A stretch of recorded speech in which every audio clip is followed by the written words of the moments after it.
All right. Good Saturday morning. This is Hobby Hotline, episode 156. We're going four wide this morning, and probably a good time to announce starting in July, we're going to have a rotation of four hosts scheduled as well, with 21 hosts now, just to make sure we get everybody on screen, and less than me, as I also at play in there. But let's welcome our panel. I'm John Newman from Sports Card Nation. To my left on the screen, we have Victor Roman.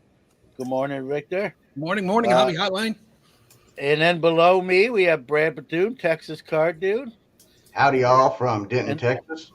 and then to the left of him, we have the birthday boy this morning, Mr. Rich Klein. It's happy birthday. So when I thought this morning, I'm like, last year Willard Scott passed away. For those that may know or not know who he is, Willard Scott did like the big birthdays on the Today Show with Matt Lauer back in the day and Katie. I'm like, Rich is worthy of that sort of acknowledgement. So I'm gonna channel my Willard Scott this morning. It's not very good. I'll warn you ahead of time. So if you expected miracles, don't bother. But he'd say something like, "Well, Rich Klein down in Dallas, Texas, celebrating the birthday today. Rich keeps his hands young by sorting cards and has some great skin using frog dung." And then they put up a graphic like this: "Happy birthday, Rich Klein, Dallas, Texas. 100 years old today. It doesn't look like it." No, but I sure as heck feel like it at times. But all joking aside, Rich, happy birthday! Glad you're here. And today, a lot of times we do these birthdays like the birthday was the day before, or maybe tomorrow we're not going to be on. But today's your actual birthday. Yeah, it really is. It's kind of cool. And I can't think of a better way of spending it. I actually came to the office for a short time today, did a little bit of work, and then I'll spend the afternoon and evening with the family, which is perfectly fine.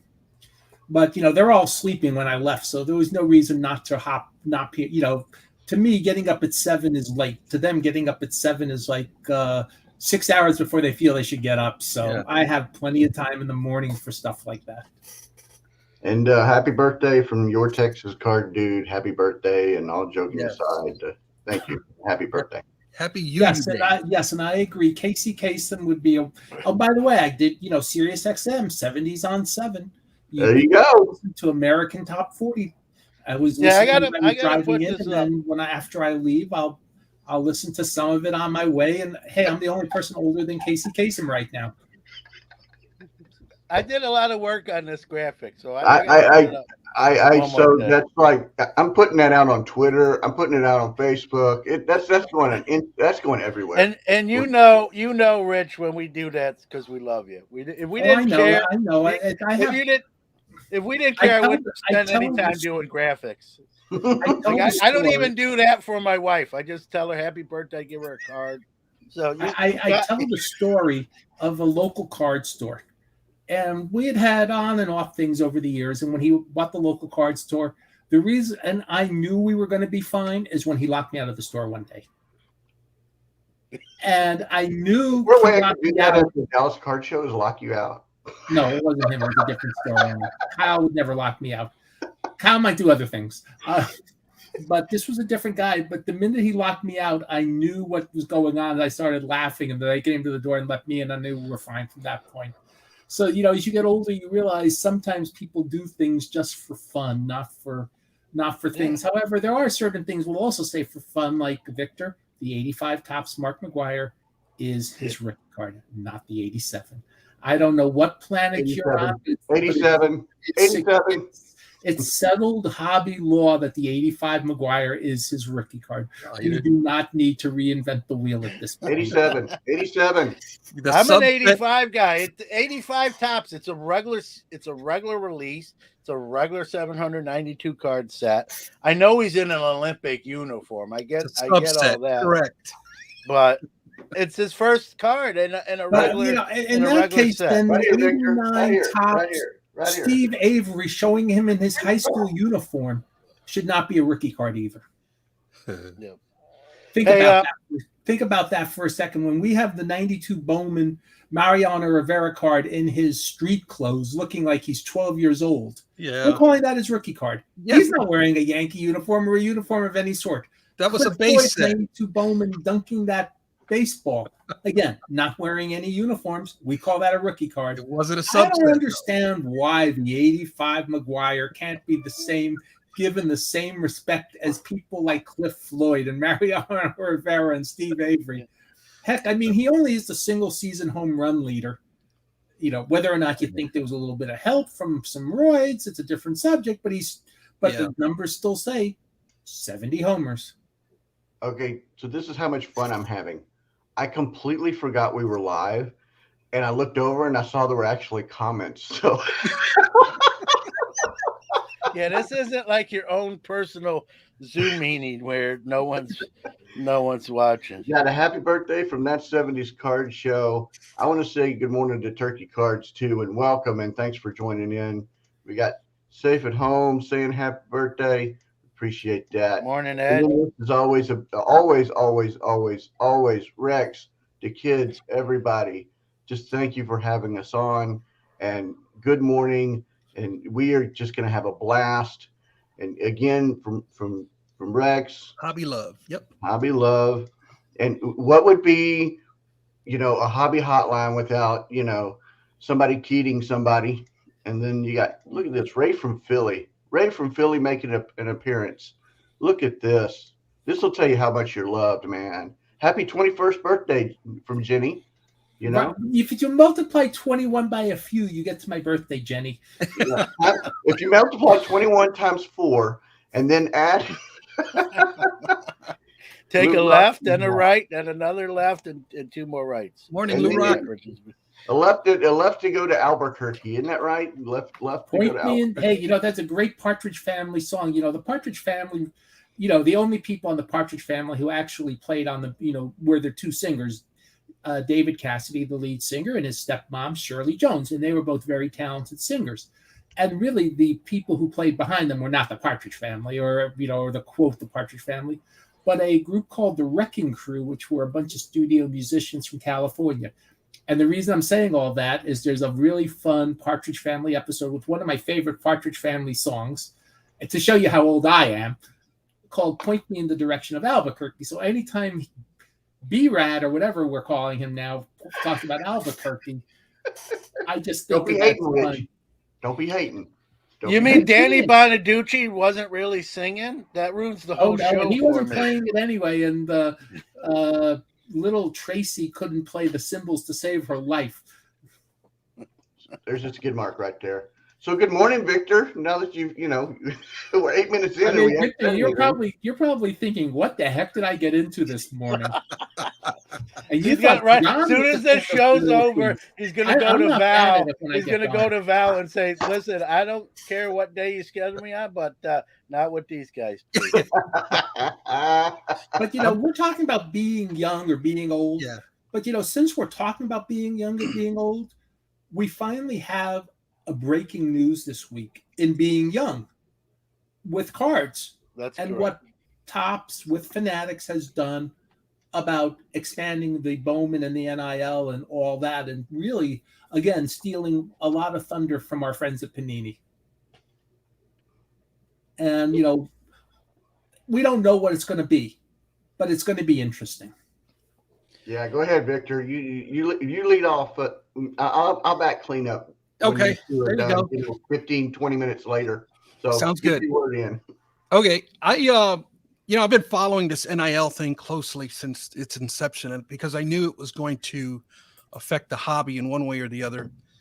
But what I saw, I really liked. I really like what I see, and the first thing I noticed was the bigger picture. And I think this is what Fanatics was after from the get-go. And I think them purchasing Topps, I think that was just a small step.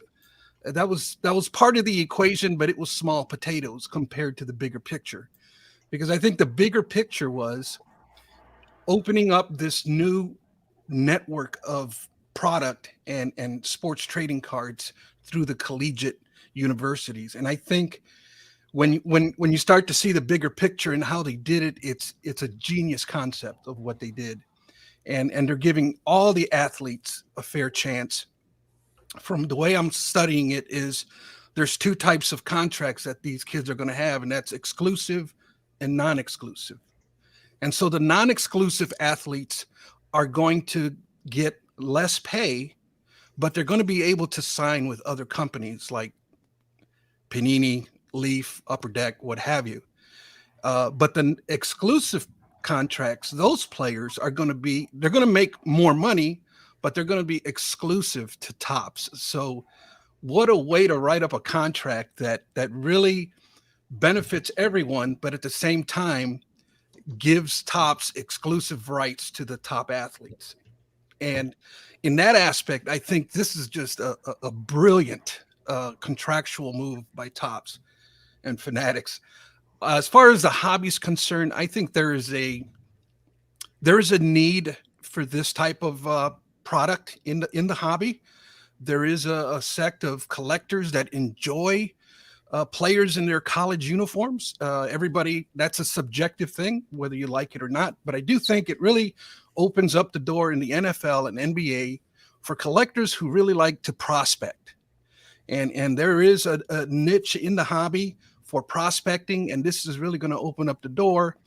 And my last point that I'm going to make is that I hope two things that I hope. The first thing I hope that they clean up the NFL product and the NBA product as far as removing players from their college uniforms and exclusively putting them in the NIL stuff, and hopefully not having NFL product with players in college uniforms. So I hope they make that divide. But secondly, I hope that they don't put the rookie card identifier on these cards, because in my opinion, those aren't rookie cards. We can create a new identifier, put pre-rookie card, which is a concept that I love, adopted by ComC. Create a completely different identifier, but don't do what you did with Overtime Elite, and that is put RC identifier on those cards. Victor, I agree with you, but what about, we've heard these cards that come out like before they hit the pros as like XRCs, right? Extended rookie cards. What if they put an XRC logo on these college cards? What's your thoughts on that? Would you be okay with that, or that's still the fact that there's an RC in XRC? Is that still? They're really not extended sets, though. Yeah, and that was kind of the concept. I mean, put anything, but just don't put RC. Yeah. Well, they put I know on some of the Overtime Elite they put first Bowman if it was a Bowman branded release. I mean, are you okay even with that? Yeah, I don't have a problem with that. Yeah. A great point you made that I want to touch on. When we talk about prospecting, right? What is the first hobby sport we think of, right? Baseball, with all the incarnations of Bowman and guys appearing on a card for 3, 4, 5, maybe even more years before they actually crack the big league lineup. And it's really, other than that and hockey, the other sports you get drafted and you either football, basketball, you're on the roster. How much you play, that's to be determined. But there really is no minor league system. So to prospect a player in basketball and football, almost really, it's not even possible. Well, John, but just now, to interject one thing though, don't forget the NBA has the D League, and they're doing more things with the G League for people who may not want to go to college even for a year, but may want to be professional if they're good enough, and then they go to the NBA if they're good enough. So there is a G. So you can do certain things in basketball football doesn't really have a minor league system, but basketball does. I love going to the Texas Legends. In fact, I've told the story that my goal in life now is to breed Brad's turtle at the Texas Legends events. We have a minor league. It's called the Pittsburgh Steelers.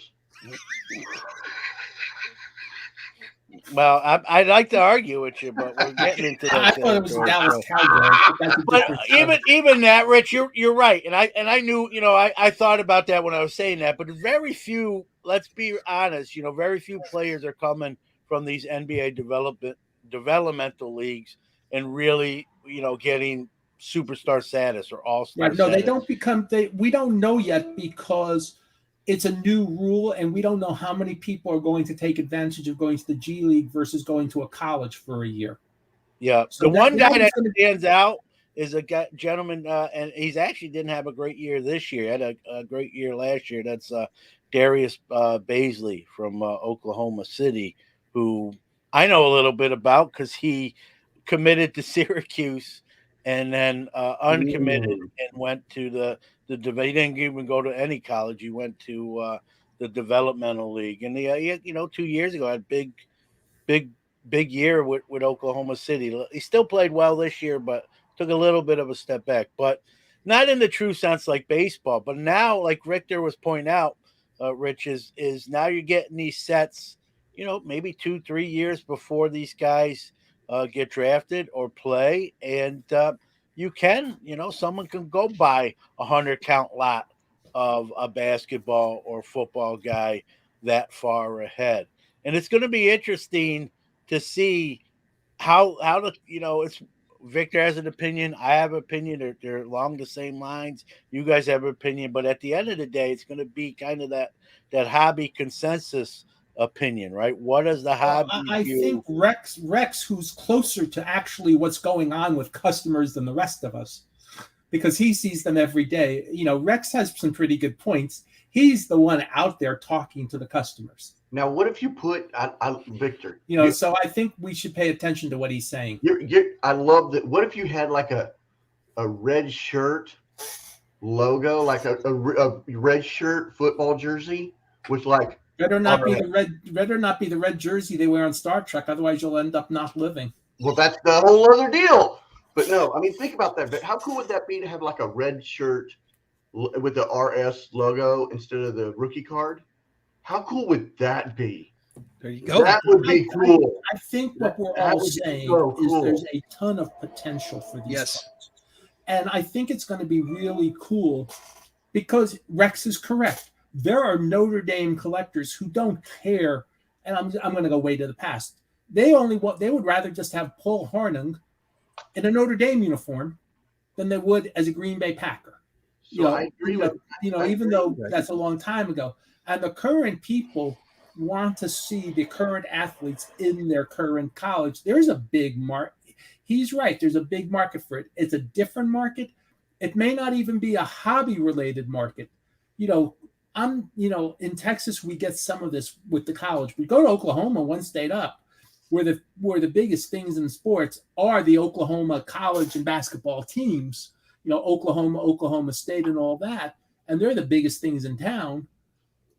That would be Nebraska's even more that way.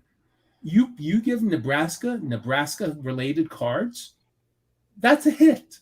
That's going to be a huge hit in Nebraska. It may not be a huge hit in New York City, but it sure be a huge hit in Nebraska. No, I think we consistently ask, why isn't there regionality in cards? Why is a guy opening up a box of cards in Texas, do I get Yankees cards and Angel cards, but I don't get any Ranger cards, or vice versa? You can open up a box and be consistently heavy in a particular team in a region that, I'm sorry, I hate the Yankees. I don't want any Yankees cards. I want Ranger cards. I'm not that far from you, son. I know, but I don't like the Yankees. I mean, I never have. That's your problem. Hey, go Mets, baby, go Mets. So, the regionality, I actually love this. Where I can maybe walk into Fanatics, especially if you're like got a Fanatics that's in Fort Worth, close to the campus, and you can get TCU cards, and then you could distribute them all through the old Southwestern Conference area or SM. I absolutely love this. I'm not a big college football or baseball fan, but dadgummit, you want to drag me into the college market, start doing stuff like this, and I'll start watching. Here's the thing. I mean, this year Tops, and we're going to say Fanatics Tops. I don't know whether it was planned before or after Fanatics bought Tops, but Tops was able this year to reintroduce. And I mean, they had a couple years where it was, the pandemic based, but they reintroduced the retail team sets, the 15, 17 card team sets. As we're saying, you go to TCU, wouldn't it be nice to have a 15 card TCU set or a 20 card TCU set of their 10 card of their basketball team, 20 or 15 or 20, 25, 30 cards of their football team, and you sell it regionally and you print to order. And if it turns out it's hot, maybe you can go back and print some more from. There's a market there. And I think that's what we're all in agreement. There's a market. I think we're hitting different parts of it, but I think Fanatics, which is very, very laser focused on how to market their items, and they're very laser focused on that. I don't want to say I guarantee you they'll figure it out, but I'll put about a 95% guarantee they'll figure it out. You hear it right now with Mark. So mark it. He guaranteed it. I did not get. I said 95%. That's just good. Well, hey, at 95% in sales, that's considered a closed deal right there. So okay, it's a closed deal. I guarantee you they'll figure it out. And they'll adjust it accordingly. It's actually plus the thing about signing players when they're young. See what I'm talking about, Victor? See what I'm talking about? It's a good move. I mean, there used to be Tops used to talk about in the 60s. And of course, this is how Maury Wills doesn't have a card to 67, except for his 1960 card, where he's in the background, or Luis Aparicio is sliding into base in a World Series game, and he ends up in the background, but he's on the card. It's his only Tops card for 7 years. I'll tell a story about that in a minute or so. Wait a second. You don't let John speak. He's going to explode. That rarely happens. I think Rich is like the only guy with that power. So I don't know. Some with Jewish guys from New York City. Had a minor league scout named like Turk Kahan, and he signed everybody on the roster to a $5 deal to get Tops. Where Tops in perpetuity, and they didn't sign Maury Wills. What? And they called it steak money. Because the $5 in those days would buy you a very nice steak for dinner that night. Yeah. And what do you think, man? Nowadays, $5 might buy you 2 French fries at McDonald's. Yeah. Well, I think this is a calculated move, like Rich pointed out on Fanatics. I think Fanatics is looking at this as sort of like a gateway drug, right, to get people into the hobby. It's maybe people who don't collect cards but are huge college fans. Hey, I'm going to buy my college team cards, and that will lead them into the mainstream part of the hobby. Hey, now I got my favorite college player in the college set, and now he's drafted. Now I got to start buying, Tops regular releases to get, Joe Smith, a rookie from, TCU or Texas A&M or whatever college, Ohio State. So I think, obviously that's I think the long range goal is immediate sales, but to kind of bring people in to the hobby that aren't in yet. And they've said that from Jump Street that this is what they want to do, and they're making decisions and deals that lead up to that. I think, I want to see how it plays out like years from now, where, when we think of baseball, right, in the first Bowman card, I'll use like Vlad Guerrero Jr., for example. His first Bowman card has significant value, as does his rookie card. Maybe it just falls in to the same sort of pattern as that, and it's just, we're talking about football and basketball first. College. Hey, John. Yeah, go ahead. I know we were, I shouldn't say me personally. I remember hearing Josh Luber and Michael Rubin talking about that they want to 10x the hobby. and I would just like smirk and roll my eyes. But that's but that's because I didn't see the big picture. This, my friends, is the big picture. This is how they're going to 10x the hobby right here. And I think this is a brilliant move. And I think this is very good for the hobby in every aspect.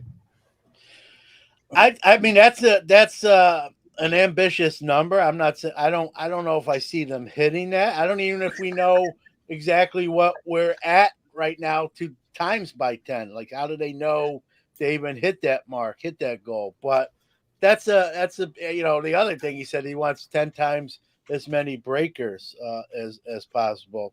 And then he goes on with the backyard guys. So figure that one out. But don't get me started there. But yeah, I think this is definitely laying the groundwork, Victor, for that. I listen. I can be critical of Fanatics sometimes, but you also got to give credit where credit's due. I mean, this is probably going to be a smart decision.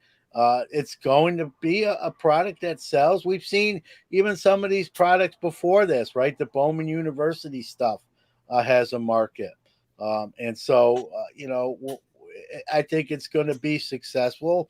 I guess it's just the two questions is how successful and how are the cards, what we kind of started out the discussion with, how are the cards going to be looked at as rookies or pre-rookies? What is it going to be? And again, everyone's going to have their own opinion. It's not going to be sort of one, voice speaks all, but Well, I mean, we'll John, have to see.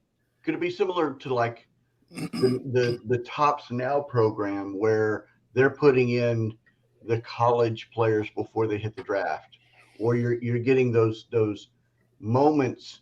They were kind of priming to see if people would actually go hunting for these cards. I just I'm stoked. I don't know about I'm stoked. I'm not. I may hold and reserve judgment to see what they do if they put in the 5 bazillion parallels and the 50 bazillion one of ones. Then then they blew it. But if they hold true to like the old, remember the North Carolina cards, that North Carolina set. That's what that's what I hope they do is they go into that direction and do stuff like that. Now, overproducing and mass producing like that, I don't care for. But if they stick to that history or that trend back then, I think this is going to be a home run. Well, you mentioned top. Market. You I'm calling it right now. I think it's a home run. I think you I'm like mentioned Rich. you mentioned Tops Now, Brad.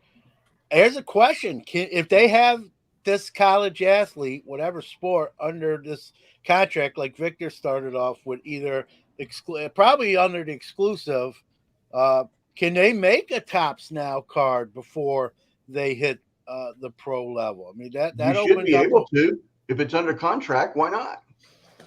Yeah. Depends on the language, I guess. What do you think, Victor? I can see it. I can see a Tops Now all the way. If somebody breaks like a history record or a college football, record or something like that, you've got big. College football is huge. College baseball, I know it's not like promoted well, and it's not really shown well, and it's not. College baseball is beautiful, and it's awesome, and it's amazing, and I love watching the College World Series because we have a great. Rich will agree with me. We have I say great. It's almost borderline amazing college baseball program right down the road here, really close to Ken in UT Arlington. Their baseball program is awesome. And to have those small school baseball programs that are pulling out prospects left and right, I just think, man, you can feel when I get passionate about something. I have a hard time talking about it. This is like I love it. I love it. The potential. I love it. Yeah. What do you think? What do you think, Victor? I'm intrigued. Well, listen, I'm intrigued by the Tops Now. If that Tops Now card even comes out before they're in like a regular like college release, like a pack program, that opens that conversation, right? Is that his first ever card? Printed High the school. man. There's only 1,500 High of school. them. You know, Think about it. The Sweet High school. 16 tournament Yeah, in oh, college yes. basketball, man. Oh, yeah. The, Think the about possibilities that. are endless here. Little Oh. St. Chat. Little What does the St. chat say? Peter's College in Jersey City, New Jersey, got to the Sweet 16 this year. You know, with some guys having the games of their lives, they upset two teams. They had whatever his name is with the mustache. The coach now is going to be coaching in the Big East at Seton Hall. And I mean, you know, and nobody's even objecting because it was a logical move for Mr. Holloway, I believe that's his name, to go to Seton Hall. And here's the thing. Could you imagine how popular that guy with the mustache, especially when Barstool Sports started featuring him, would have had those few days of sales? They might have sold 20,000 cards in Topps now of whatever that player's name is with the mustache. And there would have been a real hit. And I pointed out before the tournament began, he got to the Final Four. This was Coach K's final run with Duke. You don't need to put Coach K in a uniform, but Coach K in the Final Four for that week, as he's approaching the Final Four, not going to be a rookie card. He's got cards in the 90s, you know, from the major manufacturers. But it would be a really cool card. And don't tell me Duke's not a national program. It's an uber national program at this point. They could beat some pro basketball teams, that's for sure. They could for sure. Let's look at some chat. What are some of the comments out there? They're all wishing Rich a 100th birthday. So remember, my goal is 120. Happy 100th birthday. I mean, look, even if you read down in the scroll, man, it's perfect. Happy birthday, Rich. But I think Big One Scott had a good point.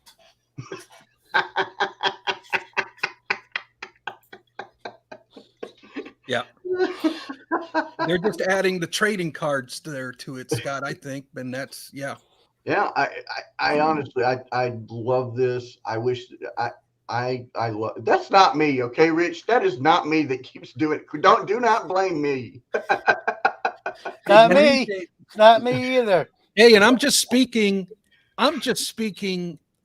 from a perspective of love for the hobby and progression for the hobby. Me personally, you won't catch me spending a copper penny on collegiate cards because it's not my wheelhouse. I'm more of a Hall of Fame rookie card kind of guy in the pro uniform. So I'm not going to touch any of it, but I can tell you that when you look at the big picture, it's all starting to come together. And mind you, the 10X, it's more of a vision casting, I think, that they're doing, and they got 20 years to do it. And by the way, I see my friend JB, and I assume it's young John and not his dad. And by the way, young John is involved in promoting the Nationals. So, and they're all big Rutgers University's fans. And Rutgers has pretty much of a following in New Jersey too. It is, you know, one of the few teams in the States. And so Rutgers is huge in New Jersey. And look, he selected his own players in a Bowman Ute case break, which I think is a really cool idea. Yeah. Again, there's a lot of potential in this. Plus, if you see a college guy you really like, or a guy or a woman, and we're assuming guys, but we have to assume women as well, because there are a lot of sports where, I mean, look, there's another world. Oh my gosh. Oh yeah. Yesterday. I'm sorry, Brad, about what they did to Texas, but that's a different subject. But you know, they have the greatest softball player of all time. She finished her senior year yesterday, and they won their final game 10-5. They're national champions. Again, a card of her would be incredibly popular. Hey, I saw Pepino Man called in. He was in the green room, and then he dropped out. So if you're out there, Pepino, I don't know if you were having some technical issues or just got tired of waiting, but call back in and we'll get you. We'll get you on the screen. Come on in. So. Come on in, join in, and make sure that you wish Rich a happy 200th birthday. God, at the rate I'm going, thanks to Mr. Brad, Master B Burr, or whatever we'll call him now, Burr. I like that, Burr. All right, Derek.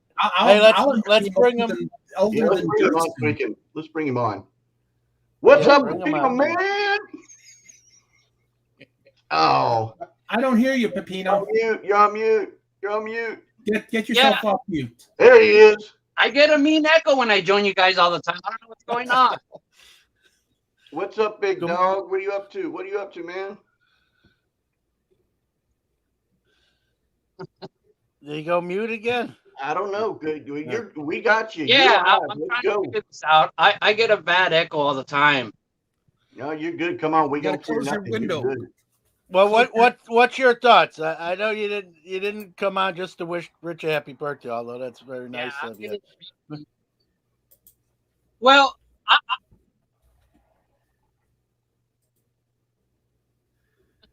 well, happy birthday, Rich.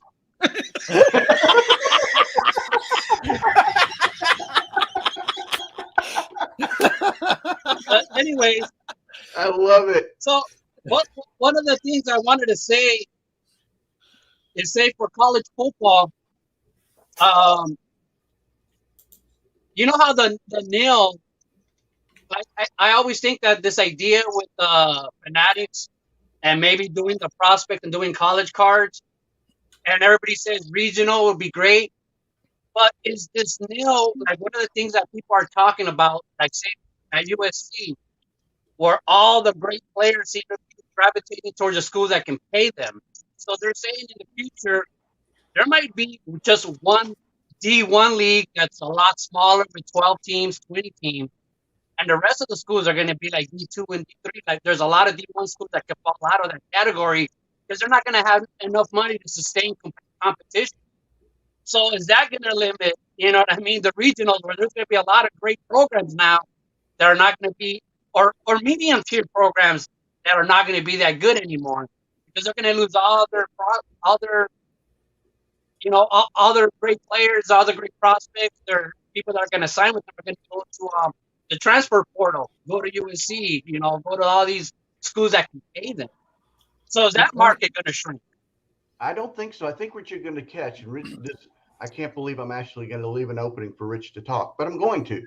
Think about in the 50s and 60s when they had the high level cards and the series 3, series 4 that you could only get in the Northeast, that were released only in the Northeast. Those cards eventually made it to the West. So if you think about it, we've already got a trend or a parallel or something like that in the history of the hobby to be able to have those cards like flow through. You've got sport lots, you've got eBay, you've got I don't know. There's some company, I keep forgetting their name, and They're I don't know what it located is. out of Washington, Brad. I don't know. There's some. They got 4 letters in their name, Brad. I'm wearing the shirt. I think if you have eyes, you can see. I don't know. Oh yeah, that's right. There's no. Oh yeah, No, come on, you can do it. I have faith in you, B. But the hobby has shown that what I think would happen moving those cards forward. And am I wrong, Rich? I mean, does that seem like that would happen? Well, I think you're also differentiating with 2 different sports in baseball. I mean, and actually several different sports: baseball, football, and basketball. Football, I think you will see a retrenching towards basically just a few teams, however many it is, just having, let's say the Power 5 conferences and 75 teams total or something like that really matter in football. Mm-hmm. But you get to basketball, you only need 5 players on your team, and maybe a couple subs. But if you have a couple really great players, they may not want to play, they may want to play for a place like Bob Lanier did for St. Bonaventure, where John is in freezing upstate New York. Or, Calvin Murphy playing for Niagara, or these small colleges.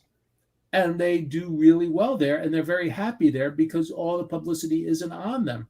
So basketball might end up being very different than football because basketball might be more player-based, based on how good you are, where football might have a more limited amount of teams one can use compared to basketball. Every team starts the NCAA basketball season figuring they have a chance to compete. Well, Not every team Pepino brings up a great point. You're going to have a lot of your, high school superstars It's always going to been like this, even before the NIL. But I think the NIL sort of amplifies it, right? Going to go to your USC's, Ohio States, Penn States, Michigan, right? We're here in Syracuse University. Recruiting's probably not been as good. There is going to be almost like a second tier of big time. I mean, Syracuse is a big time school, but they're definitely going to be, if we're ranking them in tiers, they're definitely going to be in that second or possibly even third tier, depending on sport and because money, right? Money's going to talk. So maybe maybe the local communities, they could do like a Syracuse University GoFundMe so we can get some high school superstars. But it brings up a great point. But Rich also brings up a great point, right? There's always, everybody that's on a college roster can play, just different levels of talent. There's always going to be someone coming out of a smaller school that winds up being an all-star, potential Hall of Famer in their sport. And that's going to be fun too, is to find that person where everyone's looking over here at Ohio State. Hey, look, no one's paying attention to this guy. He's got some cards in this new deal. No one focusing on him or her too much. I'm going to start buying those cards. And there's a comment here. I want to put it up from Reppin' Raging Rondo, and he says, "I certainly won't open any wax, but definitely could see myself picking off a handful of singles off the secondary." Yeah, I kind of feel, speaking for myself, that's kind of how I'm sort of looking. I'm not going to say I won't open any, but I'm not going to go nuts opening this stuff. But if there's someone in college that I think is going to translate and be a big time performer at the next level, as we see Prism Draft Picks Baseball, Bought him by accident. Yeah. there you go. But like I would buy singles too. That's just smart. Especially if they're cheap, you can get in on that ground level right before the hype really hits. So hey, let me add a layer here. Go ahead. Before we move on to our next topic. But the other layer that I read was Derek Eiler, who is the vice president of Fanatics College. They made a statement saying that they're going to guarantee that these relic cards that are not game worn, they're going to get rid of that, and they have assured the hobby that it's going to be officially game used relic cards. Now, does everybody realize what he's saying? Because we discussed this at Rich's last show. So, and I don't remember the year, Rich. So you might be able to the relic cards that we are getting today aren't even guaranteed to be the same player, the same game, the same team, the same year. They're just saying it could be a piece of cloth that was whatever. You're not guaranteed, and it's on the back of the card. But I don't remember. We were talking about this, and when I realized this at Rich's show, my jaw dropped. I could not. That's for me. I'm like, what? You got, what year was that, Rich? I don't remember. Well, I don't. But here's the thing: when game jersey cards began in 96, 97, and Upper Deck was the first major company to really do a lot with it. They made it a point to tell you all the cards were from the players. I think Victor had and I don't think it drew very well, and it probably should have drawn better in the Hall of Fame voting because it's actually a very important hobby card. You had a Ken Griffey Jr. card, 96 or 97 on the ballot this year. Yep. And Upper Deck made it quite clear those cards were game-worn jerseys. Yeah. And eventually what happened is, and the logic makes sense, if you wanted to get jersey relics in, they started calling them event-worn jerseys.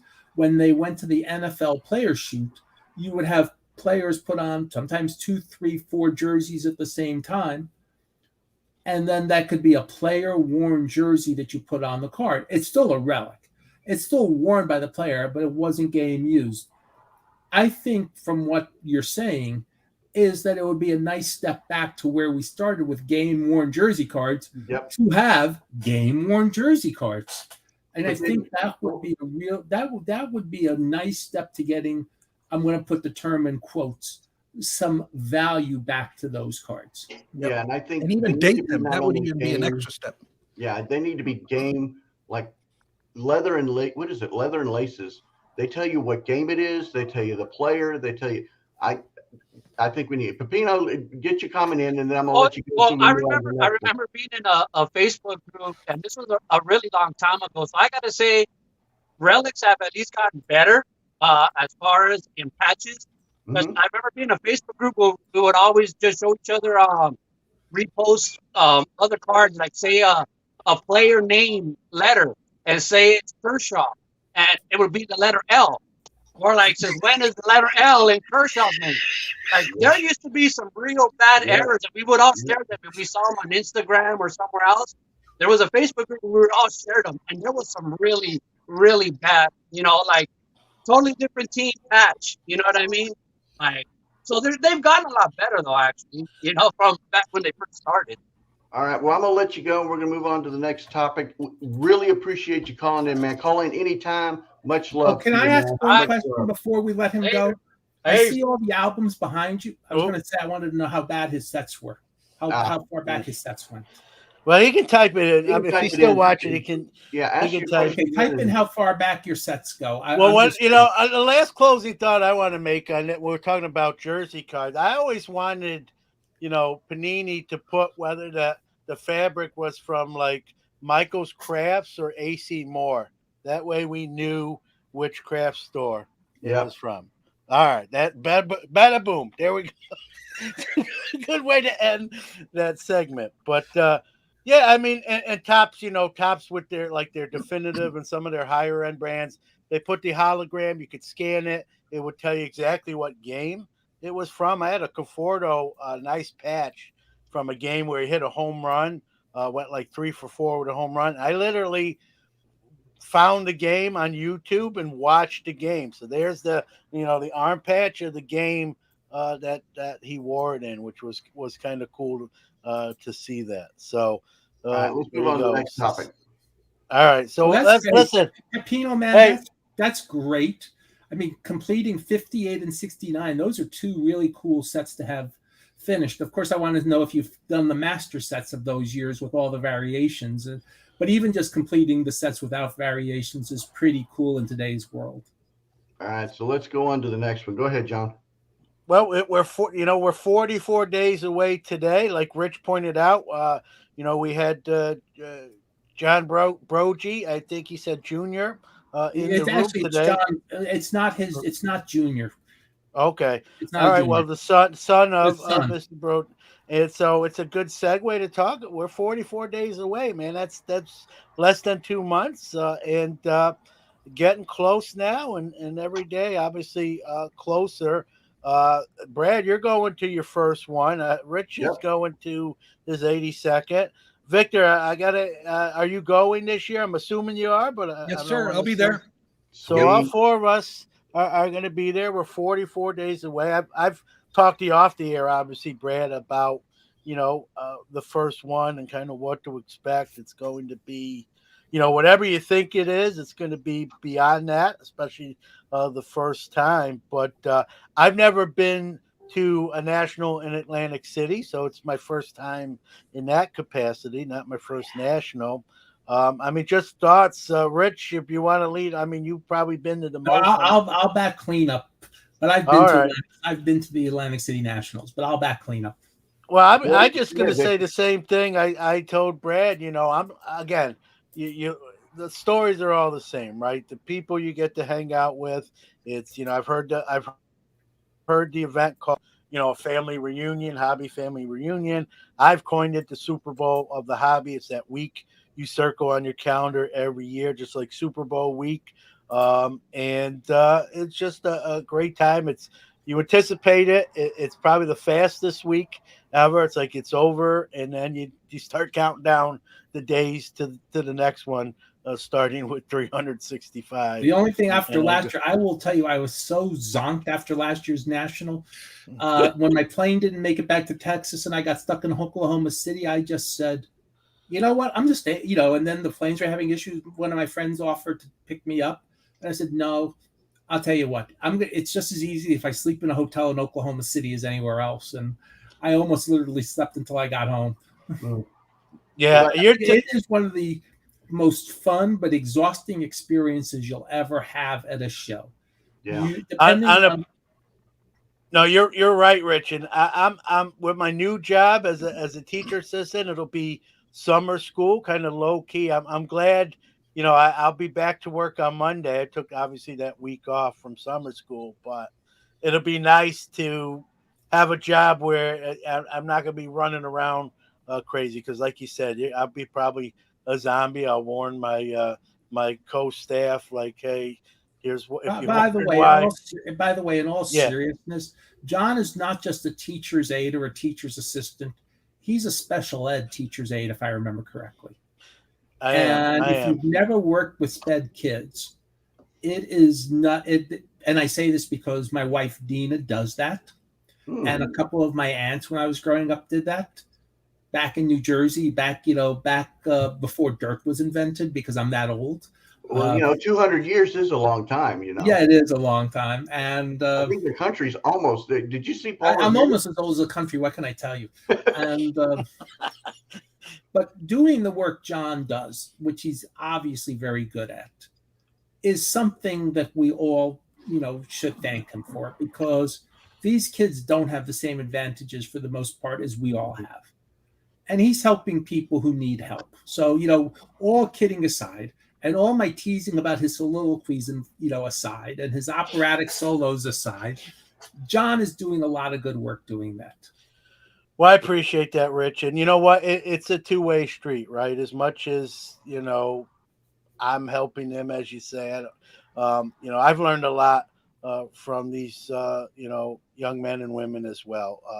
I on the job and learning about them and what they like to do, and probably not my most highest paying job I've ever had, but my most rewarding, as far as knowing when I'm driving into work that I'm going to make an impact and a difference in someone's life. Here's something else about your job. I can't say that. When you're a teacher, at the end of the day, you still have to do a whole bunch of stuff. When you're a teacher's assistant, you know what happens at the end of the day? You drive for Uber. That's right. I go to Syracuse University, that second tier college that we were talking about earlier, and I drive the college kids around for about By the way, you do know that Columbia University in the city of New York played Syracuse in the first game ever at the Carrier Dome. So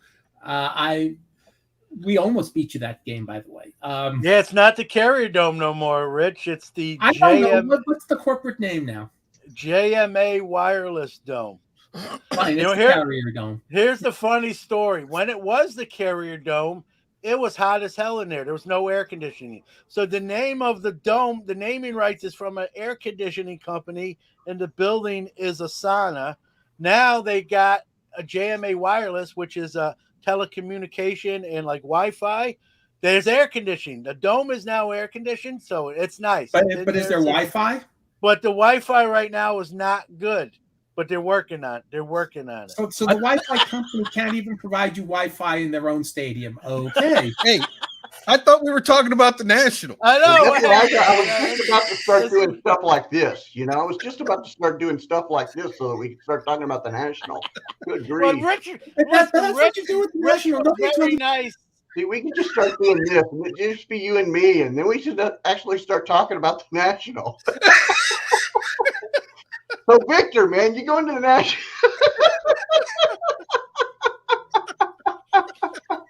Well, listen. Let's hear from Victor about the net. What? Well, yeah, Victor. So, Victor, what do you like to collect? Talk about the National, Big Cat. Come on, bring it. I'm going. This is going to be like my 7th or 8th National, I think it is. I've never been to Atlantic City though, so really looking forward to that. And I get some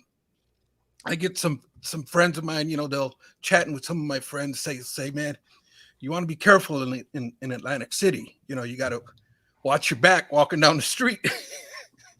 And I'll tell them in a heartbeat, man, I'm from the ghetto. So Yeah, man. That's not going to bother me at all. But other than that, man, I'm really looking forward to it. I've been anticipating this one for a long time, and I'm excited to go. A lot happening. We were John and I were talking last night about this. So there's going to be there's going to be, and I'll even do this. We'll do this with exclusive. We plan, knock on wood. So there's several of us staying at a particular house, and we plan on trying to go live at the end to kind of show what's going on, to show, to talk about what's going on, to show what we bought. It's going to be kind of like an after hours thing where we're just going to go. We're just going to go live, and whoever's there is going to be there, and whoever's not going to be there is not going to be there. You're going to be able to come on, come off, and it's going to be just a great big huge conversation. So y'all watch, subscribe, because you're only not going to, that's the only way you're going to know. We probably won't even do Twitter notifications. We're probably just going to go live, and then knowing who's at the house, that's not going to, they're going to go, no. We need to tweet this out. We need to tweet this out. We need to tweet this out. So we are going to try to go live. I'm going to be. We don't know yet, Brad. Honestly, we don't know. Like last year, we did a hobby hotline live on stage. We were fortunate enough to do that. I don't know whether that's going to be the case. So I don't want to say yes or no, but obviously we'd like to do that again. In worst case, we did. We can even go in one of the media rooms and do our own sort of live with everyone from Hobby Hotline that's going to be there, which will be the majority of the 21. I don't know how we're going to get everyone all on the screen. We did Saturday we'll figure at 10 it out. a.m. just like for the show. Logan's comment is hilarious, and it brings me one of my favorite hobby stories. There you go. There you go. I'm just going to have to do the person, Gloria Rothstein, wonderful promoter. Jimmy Ryan, JP's is now running what used to be her shows and doing a great job. Gloria Rothstein talked about the first time she ever promoted a show. She was used to the more genteel coin show world than baseball cards. And at the first show she ever promoted at the White Plains Convention Center, she ended up saying the first night, "Man, this smells like a gymnasium in here." And there were a couple things she later did to make it easier on everybody, because you're loading in a lot of cards. A lot of people are loading in a lot of cards, and it's a long walk. And, when you're starting at 5, 6 in the morning, you don't always shower at 5 or 6 in the morning. You get in your car and you drive. And so she, that night, placed a bar of Dial soap behind every dealer's table. And she also did for future shows. There were a couple people. There were 2 guys, and I think there ended up being 4 guys at the White Plains show. And you would quote, and I'm going to put it in air quotes, tip them $10, and they would load and unload your card. They did it incredibly efficiently. Oh, that's awesome. And that took care of a lot of those issues, because you weren't loading and unloading your car. And when it's 80 degrees outside and you're loading and unloading your car, Brad, you've done Dow shows when it's hot outside. I don't care how clean you are at the start of the day. Guess what? Yeah. I thought about getting like a room just so I could go up and shower, just to like. What? The dry soap, was that like just a hint? Sure that to reduce. But given we have a couple. She understood the problem and worked on solutions. That's Go ahead, Victor. Go ahead. I'll pick them both off if they don't do that. So we do have some like hobby watchdogs. Maybe they can use that gift that they have and just start watchdogging these shows. Michael. We need the FCC in the room too with us, but I don't get the dry bar of soap was probably just a hit. You can't do nothing when you're already at the show. You can't rub a dry. She was making a point. Yeah. Hint. Yeah, I would have saved a few bucks and just sent an email to everyone like, "Hey, I get it." This is but 1983, John. You don't send emails in 1982 or all 83. right, that's true. Smoke You can, signals. I don't know. yeah. No. Lay a little piece of paper on everybody's. John, in those days, we didn't use such sophisticated, Twitter was 25 years from being invented. YouTube was 25 years from being invented. Nobody would have ever, we would have had to been taped on some very fancy stuff to even do half of this. Think about the changes in 25 years, or when Brad was a kid, or when I was still 175 years old. Yeah, I'm super, super stoked for this. I did, of course, with my dad and my brother, we went to the 1990 one that was here in Dallas. And from what I understand, the Dallas Card Show has already dwarfed that. So I am like, I got goosebumps right now just thinking about it. I am so excited. I implore everybody, yell skid mark, yell happy birthday, yell Texas Card Dude. Like, I am so stoked.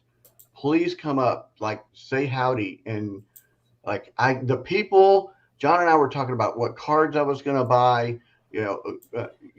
digging through boxes.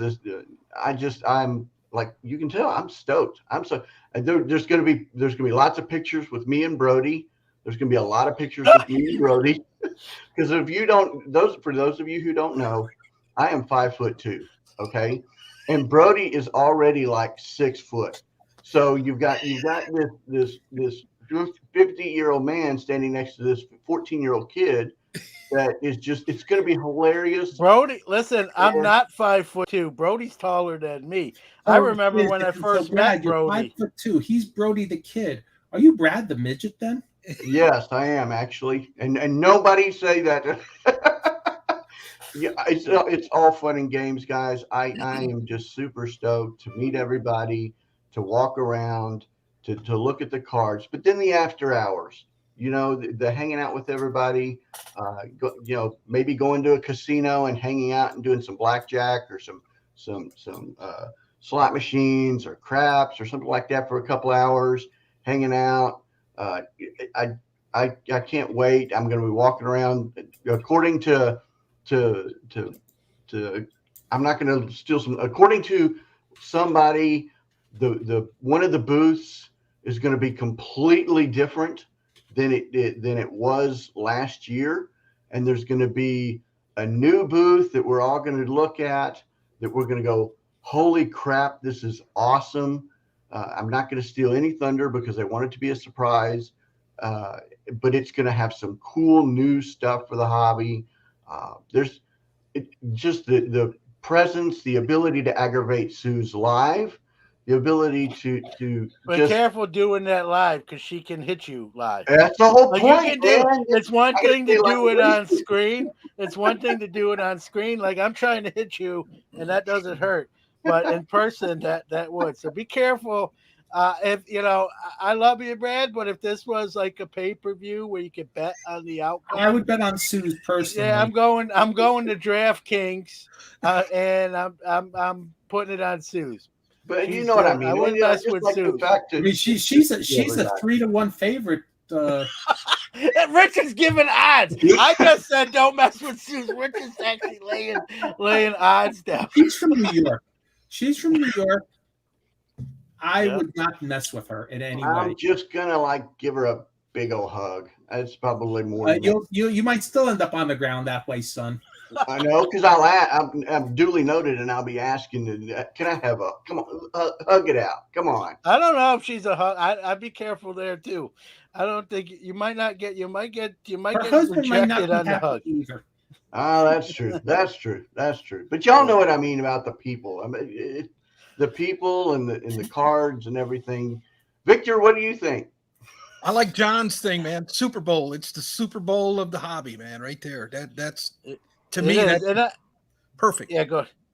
And you know what? I hate to say it like this, and I don't mean it the way it might come across, but it's the one event I think everyone from the hobby tries to get to. Like anyone tries to be there. It's the one. It's what other event are you going to have the most hobbyists in one place at the one time? It's that, right? It's that. It's as simple is at. For me, again, on a personal note, this is the first one I'm actually driving to. So the fact that we can get in, my SUV, I can bring maybe more stuff than I would on that I could get on a plane. It's going to be fun. This is the first time we're staying in a house rather than a hotel, an Airbnb with Rich and Brad. And I'll say it's not a secret. Logan and his son Tyler, Val, my wife's going. You won't see her at the show, but she'll be at the house in the beach, making a vacation of her own out of it. It's going to be a fun time at the show, like Brad said. Even after, whether we cook out or who knows do what, and just hang out and talk and share stories. And well, I'm sure we'll get to hear some. Rich, save some for the beach house. Save some stories for there. I'll have plenty of stories at the show, and we have had such a good time. We have sailed past our hour mark. Yeah, Well, we have. I kind of And Rich, we must be having a good time because Rich would be right on that, be like, "All right, guys," and he wasn't. So he's guilty by association too. All right, so I am pointing it out though. So before we go out, somebody said that we're coming, and I was looking. John, see if you can find out. There's a comment in there about next week's Dallas Card Show, and somebody's coming to the Dallas Card Show next. No, he was coming in July.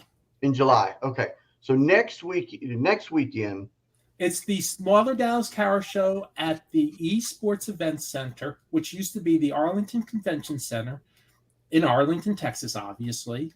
And Kyle has expanded the hours. So actually Friday night, 5 to 8 will be a sneak preview to the public, so to speak.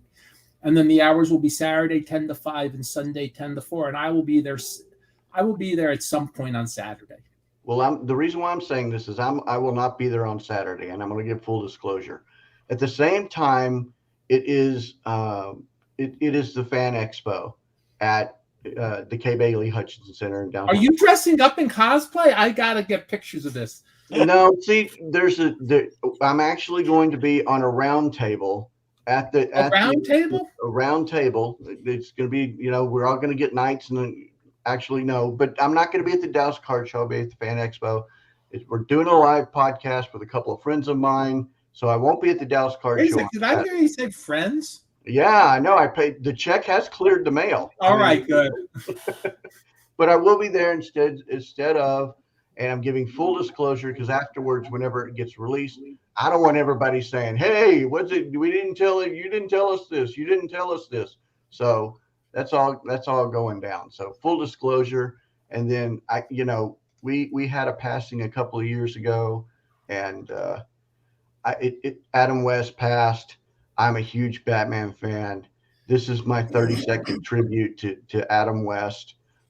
He meant a lot to me and my brother, and just thank you, Adam West, for what you meant to the Batman label and to everything. So I was reading about him, and it was a real shame they never gave him even a non-Batman cameo in any of the later Batman movies.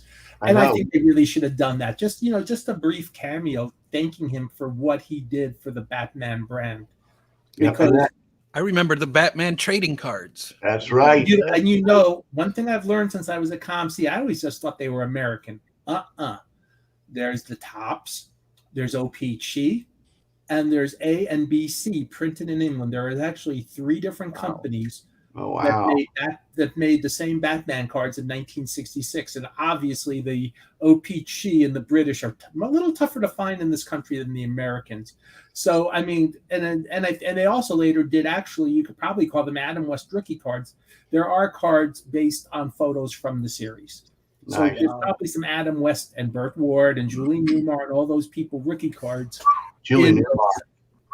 Man. Yeah, Newmar. I'm bringing up your good memory, aren't I, Brad? Yes. That was pre-Yvonne Craig as Batgirl. That's right. Julie Newmar. And then there is one more thing. If I didn't do this, Logan would really, I mean, who could really like, oh my God. What the heck's going on there? Like, how did you even get that? That's some slick engineering right there to be able to do that. Terrible. That's the only thing good about that's my shirt. Everything. And then one more Alrighty thing, then. skid mark. So All right, go. that's a nice Jeff Before we Gordon go- card, and Hey, if you whether you see Rich in person today, but even online, make sure you wish him a happy birthday. There you go. I channel my inner Willard Scott there. I know we you know, I lost. looked like that when I was 18. I look like that when I'm 62, and I'll probably still look like that when I'm 100. Actually, this is Richard's driver's license when Smuckers was issuing them.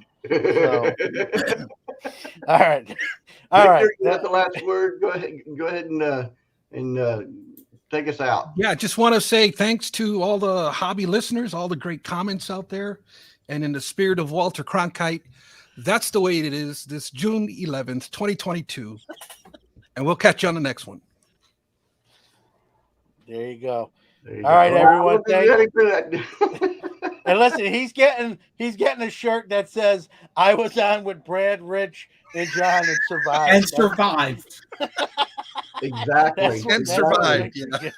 And it's gonna have this where is it? It's gonna have this And when we picture go right to here 4 on it. wide, Please, that please. will be the only thing you see Good when we go Lord. to 4 wide. Do that again, Bradley. What's funny Burn is the I got it negative. saved, so you're gonna see this on Burn the Twitter a lot. negative. Burn the negative. That was All fun. right, guys. Hey, Thank we'll you. see you back here Tuesday for another episode. Thank you to Pepino Man for joining us on screen, calling in. Anyone's welcome to do that. We'll be back on Tuesday and again back on Saturday. Tuesday night, 9 p.m. Eastern. Saturdays, 11 a.m. Eastern. We wish all well, and we'll see you next time.